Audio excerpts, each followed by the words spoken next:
So when I was a kid, I was told countless times over that video games were terrible for my eyes, they would rot my brain, and they would completely detach me from reality. And now, 30 years on, not only am I still playing them, I'm actively recommending them to clients I'm working with who are either in pain or looking to develop athletic performance. So in this video, I'm going to be sharing some of the benefits that playing video games can have in your brain, as well as telling you why Mario Kart is my top choice when it comes to real-world transferability. One of the coolest things about video games is their ability to transport us between worlds. So we go from real life into a world that is completely imagined. And here we can act in ways that are either impossible or at least inaccessible to us in the real world. Now, the worlds that we go to might not be as advanced as our own, but the novelty that they provide helps to stimulate a part of our brain known as the frontal lobe.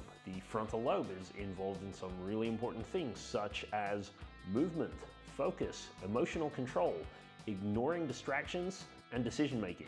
And these are also things that you need when you are dealing with injury rehab or high performance sport. And if you've been watching the channel for a while, you've probably heard us say several times over that skills are really not very transferable. You can't do one thing and expect that all of the decision-making skills you're going to have in this world will just automatically apply to another world. And so it is true that video games are not going to make you automatically better at athletics or pain management.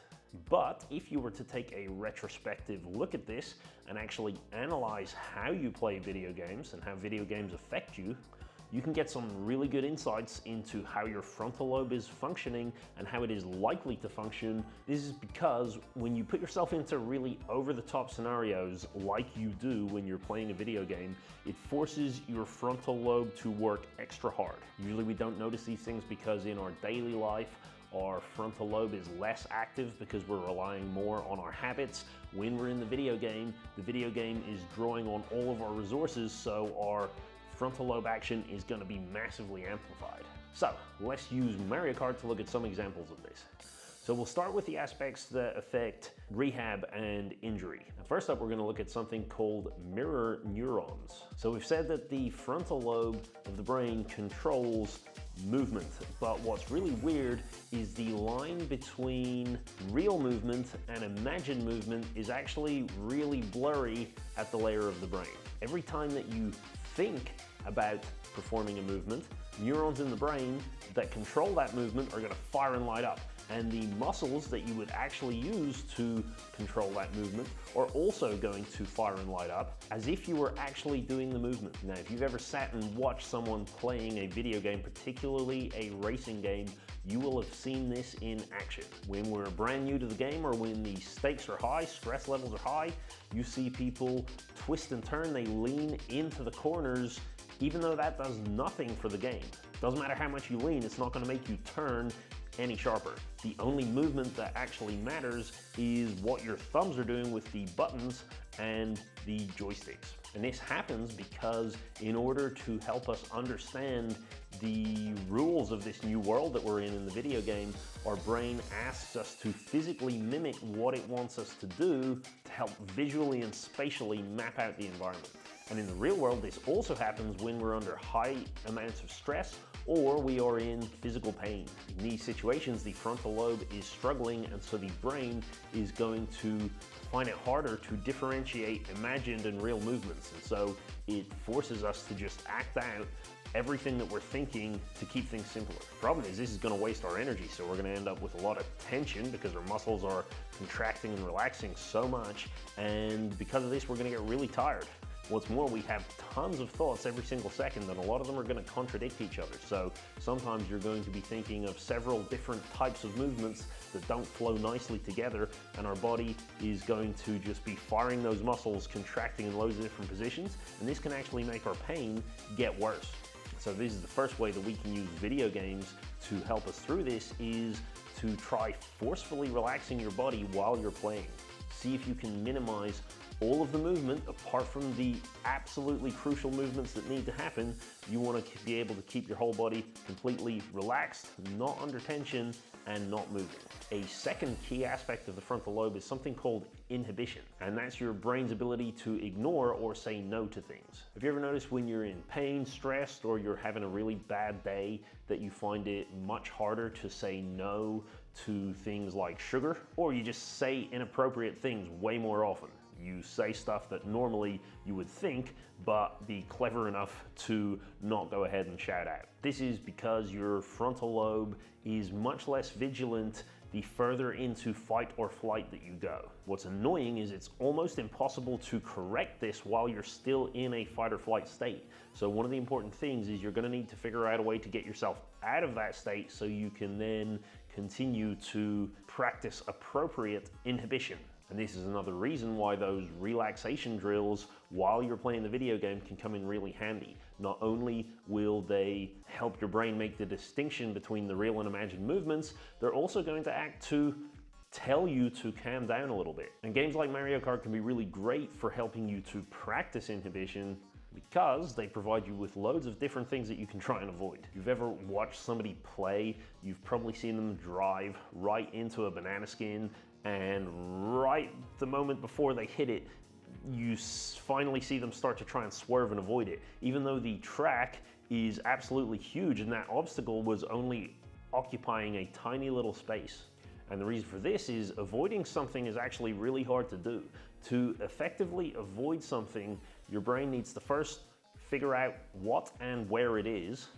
It then needs to figure out what path it would take to hit it so it can plan an alternative route. That alternative route is essentially the inhibition. But we already know that when we plan the route, our brain actually fires the neurons and the muscles that it would take to go that way in the first place. And for most people, they just start acting on impulse, and by the time they've finished that little calculation, it's already too late. So they start to try and pull away, veer away, but they don't have enough time left. And while practicing this within the context of Mario Kart isn't necessarily going to automatically make it work when you're playing sport or when you are trying to resist fast food when you're injured and in pain, when you put conscious attention on this, you may start to notice what kind of mental state you need to be in to more effectively avoid these obstacles. And that is the kind of mental state that you're going to need to be in real life if you want inhibition to work at all. By consciously being aware of your state of mind, it makes it a little bit easier to transfer this into real life. Okay, now let's look at the performance aspects. And when it comes to improving your performance in video games, most gains are going to come from speed, namely being able to process information and make decisions much quicker. And this is why racing games are often better than most others. The higher the speed, the quicker these reactions you're going to need to have, and the quicker you're going to need to make the decisions.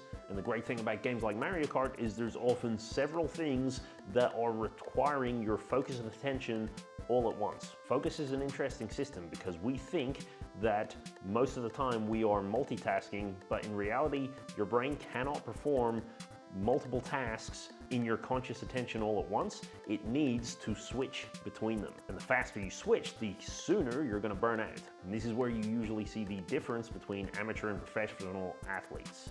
In games like Mario Kart, you need to place your focus on loads of things at once. There is the terrain, your opponents, the map, your position, obstacles, and weapons. And if you want to be able to keep your attention on all these things, you need a better system than quickly switching your focus between every single one at once. The better way to do this is to choose the more important thing to focus on, one thing that you want to focus on for most of the time, probably your driving, but at the same time, widen your peripheral vision to take in as much of the other information as possible. That way, when anything in any of those other places changes, you can quickly do a short little shift, change your focus, change it back when the danger's over. Now that might sound like it's something that should be really simple to do, but there's a bit of a paradox here because the higher your levels of focus and concentration go up, the higher your stress levels are also going to rise. That's just how it works in the brain. Unfortunately, as your stress levels rise, your peripheral vision tends to close in. And so the reason elite athletic level focus is so hard to achieve is it's not about just whacking your focus up to 1,000. Instead, what you need to do is get good at hovering on that balance line between the fight and flight systems and the rest and digest systems. You want to give yourself just enough focus that you can be concentrating well on what you're doing while keeping your peripheral vision as wide and open at all times as you possibly can. Of course, there's going to be some times when it needs to switch, and one aspect is going to need a high level of focus. That's going to shoot your stress levels up super high for a short amount of time. But then the next thing that you need to get used to is then calming down very, very quickly so your peripheral vision can open up again. And this is something that can be quite difficult to do in the heat of the moment in real life, but video games provide a really nice platform to giving you an understanding of how that works and what's going on so that you can then translate it into real life later on. So in the final note, we said that the frontal lobe was also closely connected with our emotions. We can use video games to influence this in two ways. So you'll remember that when we're talking about video games, we're looking at this a little bit retrospectively. We're not saying getting good at video games is automatically going to get you good in real life. The important thing is we want you noticing how playing video games affects all of these aspects of your frontal lobe.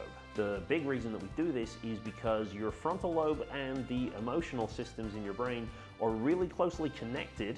And because of this, when you're in a situation where your emotions are running really high, it's really hard to focus explicitly on the actions of the frontal lobe. So when you're in pain, or when you're at work, or during sport, basically the majority of real life activities where your emotions might run high, you're going to find it way harder to consciously affect the decision making and focus and conscious movements performed by the frontal lobe. It's always going to be easier during video games to detach your emotions from the outcome than it is when you're in real life and the outcome actually really matters to you, especially when you're going into playing video games with the intention that you're going to try and control and manage your emotions as you play. Every time you get a flare-up, you just need to remind yourself, this does not matter. After a while, you start to make this a habit when you're playing the video games. You may start to find that even if you can't control it in real life, you might be able to catch yourself while you're doing it. And the second part of this emotional point is the reason why I think Mario Kart is better than pretty much every other game when it comes to training the brain. And that is because Mario Kart, just like real life, is horrifically unfair. Mario Kart has weapons like blue shells and lightning bolts programmed into it so that no matter how good you are, you can always just be thrown right into the middle or the back of the pack by some random event that had nothing to do with how good or bad you were performing in the first place.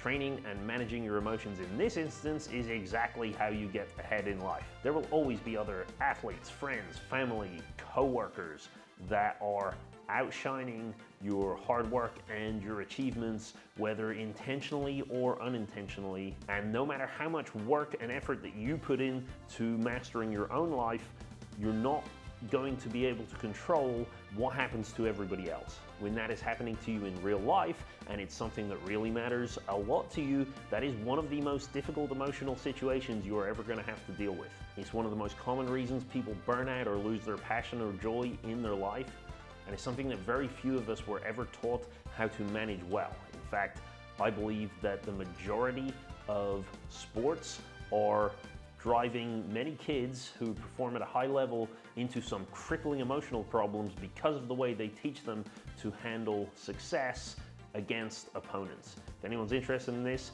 write interested in the comments and I will get working on a video to explain why.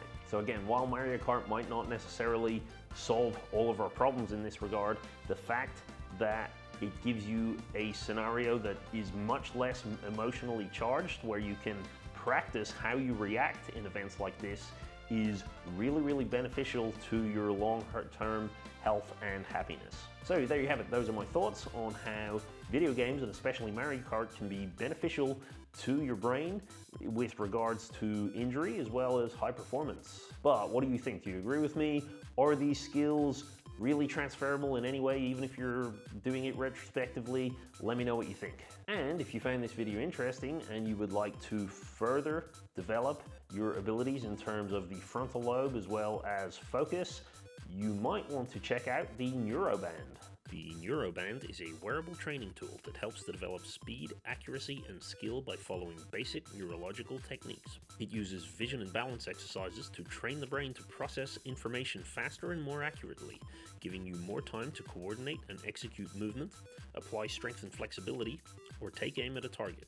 The NeuroBand comes with two 15-minute workout programs designed to train your brain and nervous system using easy-to-follow exercises that can be done anywhere and anytime, making it the perfect addition to your training routine. So whether you're an athlete looking for an extra 1% or trying to stay focused at work, experience the difference with the NeuroBand and take the first step towards improving your performance today. You'll find a link to the NeuroBand in the video description. In the meantime, don't forget to like and subscribe, and we'll see you in the next one.